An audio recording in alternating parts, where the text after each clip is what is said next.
What can't Buster Posey do? That's a really good question, and already this guy's a several-year veteran, but he's done so much. He throws so many guys out behind the plate. He's really good in that area, but of course his offense is what gets talked about the most, and for good reason. The guy batted .320 in a really bad San Francisco Giants lineup, and he's won 3 World Championships. He's been there for all of them, folks.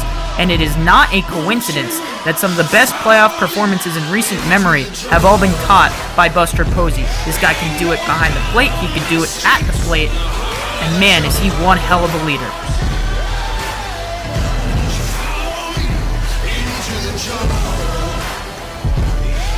I'm gonna go out on a limb and say it. Joey Votto is the most underrated player in sports right now.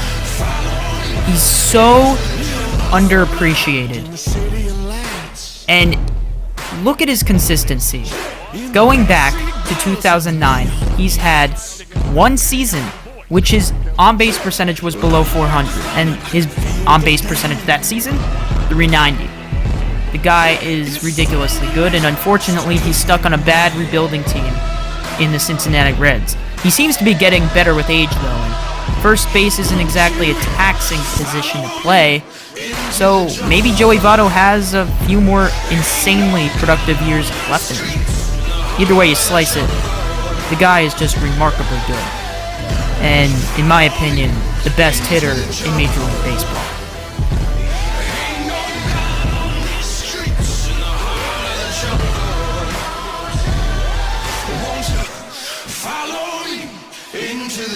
I don't know if people realize just how good this guy is, because in just over 100 games, he had 84 RBIs and 24 home runs, batting .315, and oh by the way, slashing .331 and with an on-base percentage well over 400 with the runners in scoring position. He's a situational hitter, and he's a good one at that. Plus, he plays absolutely superb defense. You know, he is definitely overshadowed by Altuve and some of the other young shortstops such as Lindor. There's no doubt that Carlos Correa, if he had played a full season, and if he plays a full season next year, he could be the best player in the major leagues. He's that good. Drill deep to right center field. There it goes. See ya. A long home run for Judge, and the Yankees lead 9-1. We have the absolute monster, Aaron Judge, and many people might think that I put him too low on this list, and maybe I did. But it's hard for me to put a guy in the top 5 who has over 200 strikeouts. That being said, he's unbelievable. He is ridiculously good. 52 home runs, 114 RBIs, 422 on base percentage. And what's amazing about Aaron Judge is that he fixed his swing in one offseason. And with all that 282-pound body of strength that he has, man, the sky's the limit if he can just lay off a few more pitches.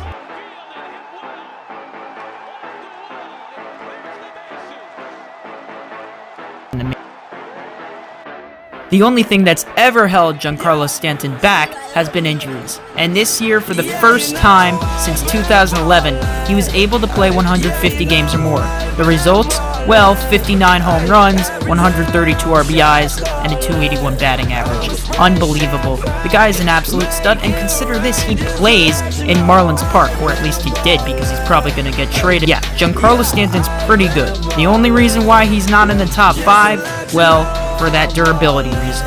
I need to see more years out of him where he can play the full season. Other than that, he has unmatched power since Barry Bonds, and I can say that with confidence.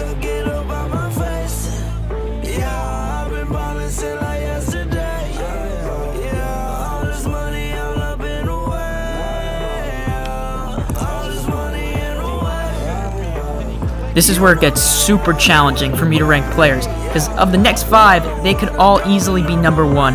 It's just my slight tendencies in the rankings. Nolan Arenado is so good. 130 RBIs at least in his past 3 seasons.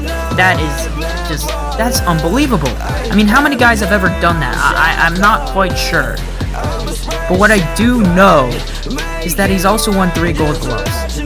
And yes, you may argue, okay, the offense, maybe it's a little adjusted because he's at Coors Field. Okay, fair. He's still a great hitter. Gold Glove.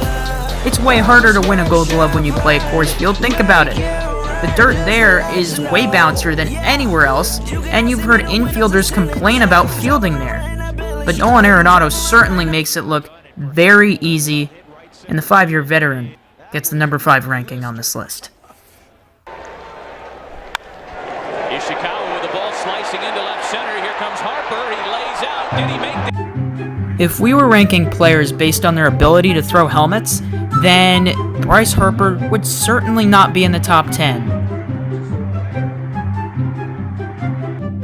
And he's had his conflicts with teammates in the past, but nobody can deny that Bryce Harper could be the most feared hitter in the major leagues.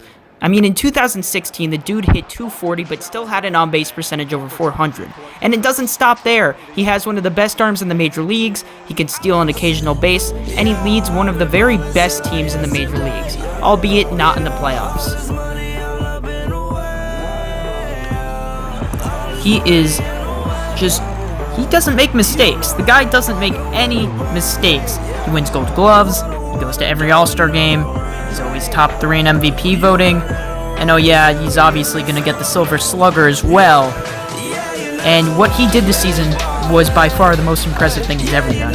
What he did was take a team, the Arizona Diamondbacks, which were absolutely lost last season, and he led them to the playoffs.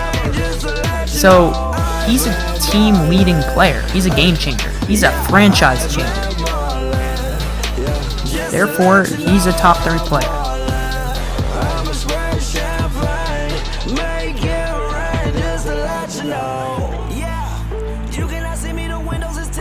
Jose Altuve is actually Superman. The only difference is he's 5'6", but height doesn't always matter, and it doesn't in Altuve's case. It just makes him look even more impressive when you think about how good he is. 4 straight years of at least 200 hits. I may as well not even talk about it because everybody knows Jose knows how to play.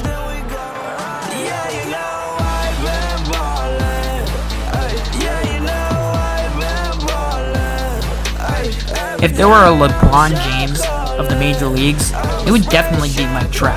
I mean, there's no doubting that he is the best player in the major leagues. Could you make a case for Altuve? Yes, but credit to Altuve, he's amazing. However, Mike Trout is he's different. He's far and away the only player who can do anything that you ask him. If you ask him to steal 50 bases, he'll steal 50 bases. If you ask him to hit 50 home runs, he'll hit 50 home runs. If you ask him to get on base 440 out of 1,000 times, he'll do that. And if you ask him to get into the top 5 votes for MVP after only playing 114 games, no problem, because that's what he did this year.